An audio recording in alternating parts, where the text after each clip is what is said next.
Hello, YouTube. On June 25th of 2021, the Office of the Director of National Intelligence submitted a preliminary report on unidentified aerial phenomena to U.S. Congress. Of the 144 reports of unidentified aerial phenomena gathered by the government since 2004, 143 could not be definitely traced back to a source. The Unidentified Aerial Phenomena Task Force will continue to investigate the matter as a potential national security threat. I have been studying Russian news sites for the reaction to the preliminary report. My main interest was to see any reaction from the top leadership of Russia. There has been none of any significance. Of course, I have absolutely no doubts that Vladimir Putin has the full report, not just the insignificant version presented to Congress, and he has it at his disposal. And I can make logical conclusions as to how he got the full report. So among the reaction pieces in the Russian media, I found an article dated June 28 in Komsomolskaya Pravda newspaper, which is titled, the article, in translation, U.S. Intelligence Report on UFOs. Amazing is nearby, but it is forbidden. I wanted also to see how everyday Russians assess the preliminary assessment report. And I found most curious comments by a Russian lady from St. Petersburg to the Komsomolskaya Pravda article. She actually had published several comments. One was in response to someone who made fun of her. Here is the first comment by this lady. I would have believed that these are plasmoids. And who are the tall people on the extended platforms of flying ships? No, these are not plasmoids, but aliens of other more developed civilizations. They're difficult to capture, and it is difficult to prove because they will appear to several people and after a while disappear. We lived in the middle of nowhere. You can say in the forest, a small field opposite the house. They often hovered, then they would quickly disappear, then they would hover again higher for a longer time. My mother even kept a prayer book next to her. She was afraid. And what kind of scientist will you run to call to look at them? It was another time than when the Communist Party of the Soviet Union was. People were afraid to tell. Mama and Dad said, they don't touch us and we won't interfere with them. And we were even threatened not to talk on the street. Well, someone responded to her comments as follows: don't blabber, and now that's it. You will have to answer to the competent authorities. Maybe even more experiments will be done to check whether there is an alien parasite inside you. The St. Petersburg lady responded to this as follows. First of all, I do not belong to the category of talkative people, and I wrote the truth. And because of the statute of limitations with a pensioner or somebody who's retired, the demand is small. You never know what a pensioner could see when she was 13, 14 years old. There are a lot of fresh stories and facts about UFOs. Go study them, instead of wasting your time in institutes and catching pensioners. There are no explanations for such stories. Otherwise, you will wake up as it happened with the USSR. Here is the whole answer to the competent authorities from a pensioner.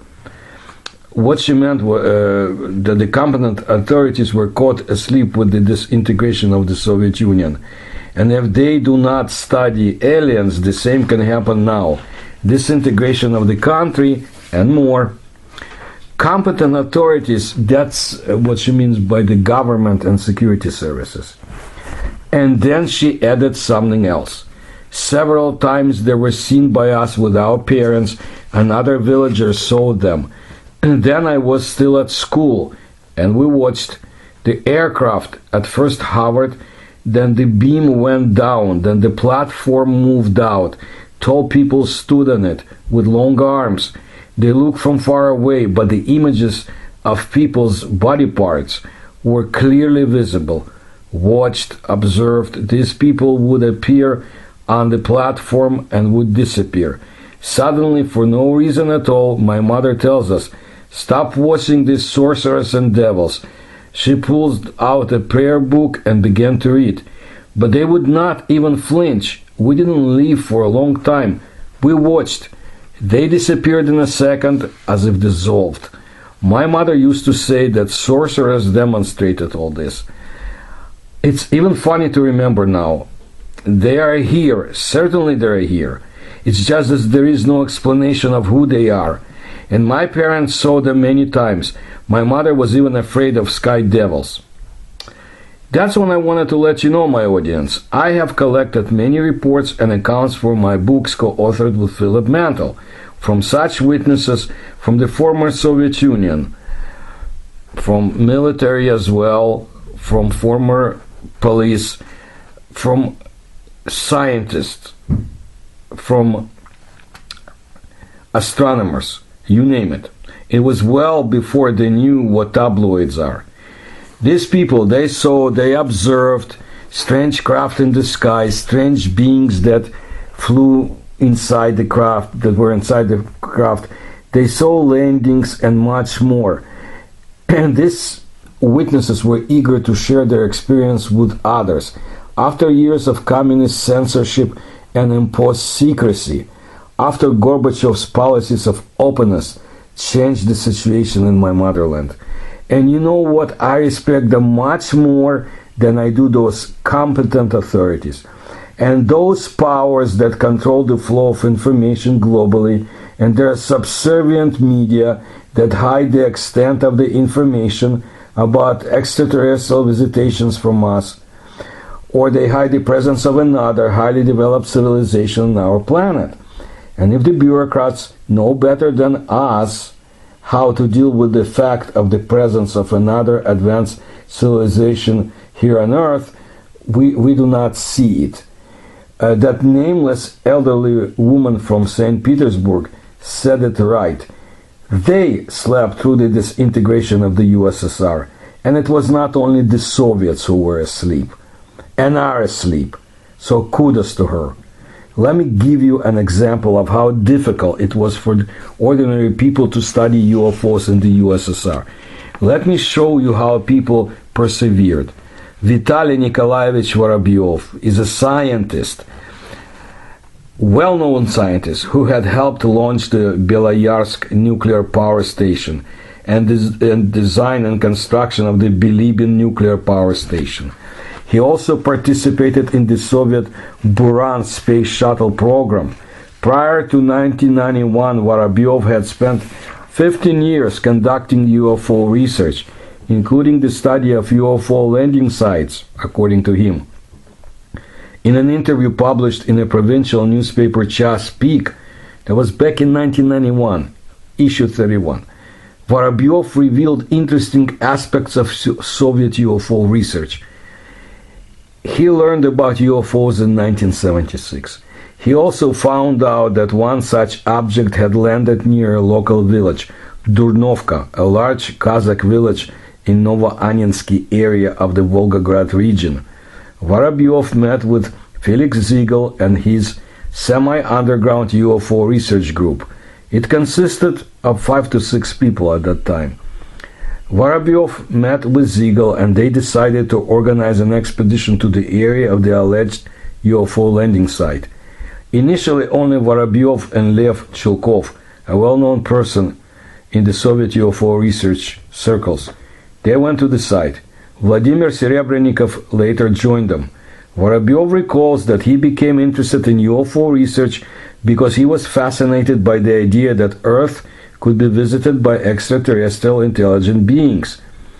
But also as an expert in the field of aircraft and space technologies, having research information and data collected by Ziegel's group since 1962, Vorobyov was convinced that flying saucers demonstrate unusual flying traits that could not be explained by modern know-how.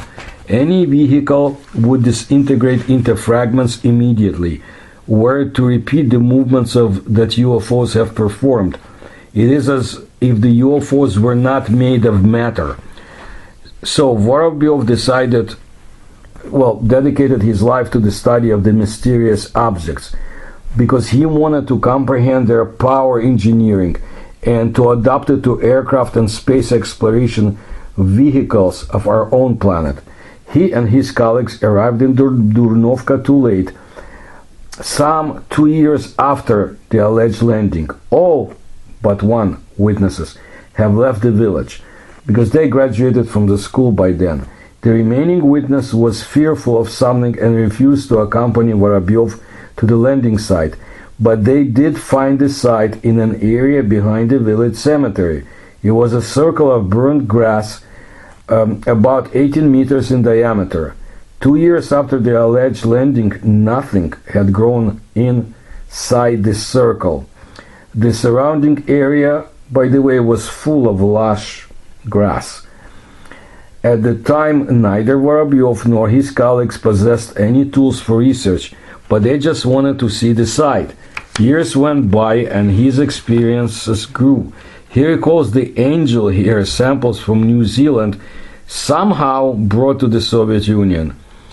Also, late Kirichenko, who also actively studied the Tunguska phenomenon, analyzed that hair. Vorobyov, back in 1991, had possessed a sample of matter collected at the site of the Ivanovo landing in 1989 in the town of Ivanovo. The following, according to Vorobyov, took place. On December 31 of that year, a UFO hovered over the town and fired 2 fiery spheres. They burned up after falling into the snow. Vorobyov told the newspaper that he possessed whatever remained at the site after the combustion. The material is amazing, especially the structure of certain fragments. Although Vorobyov knows physical metallurgy very well, he had never seen anything like it. What he had in his hands was metallic ceramics emitting foul odor, like the New Zealand samples. Certainly it was slag, but it also contained particles that did not burn. The substance was made of spherical-like structure. Professor Smirnov, a PhD of medical sciences, studied photographs of the substance, made with the help of a powerful Japanese electronic microscope. He said that the structure reminded him of albumin structure of certain microbes. The substance also was a good conductor of electricity. There are different resistance points within the substance.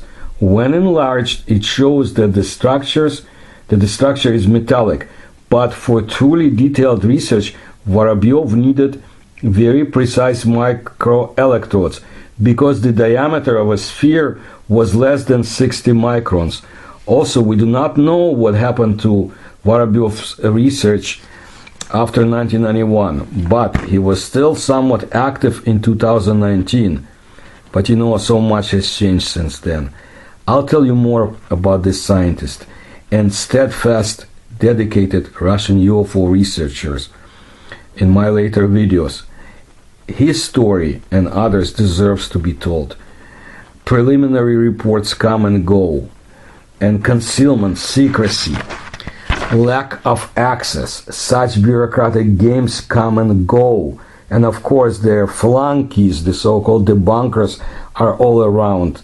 And maybe that's why they were not happy when I started publishing my information about Soviet and Russian UFO research years ago, because here was somebody who was speaking about scientists like Vorobyov and Burdakov, who openly believed in the presence of extraterrestrial civilization on our planet. This is not something they want to hear. This and our media, very subservient media, does not really publish stories about UFO and USO research in China and Russia. Look, Dedicated researchers remain, and they study UFOs and USOs against all odds, unlike those who pretend to while enjoying government funding. So, in my opinion, don't expect too much from the government released reports. Hopefully, people like Vorobyov will continue in new generations to study this phenomenon, and we will find out more. Thank you for your attention, and I'll bring more other videos. And if you can support me, you will find links in the description to this video. Please subscribe. Please tell others about my channel. I want people in the West, in the East, and so forth, all over the world, to know about the Soviet and Russian UFO and USO research, so they can compare on what's going on in their countries, and despite all odds, we will find out who is actually operating in the sky and in the waters of our planet. Thank you.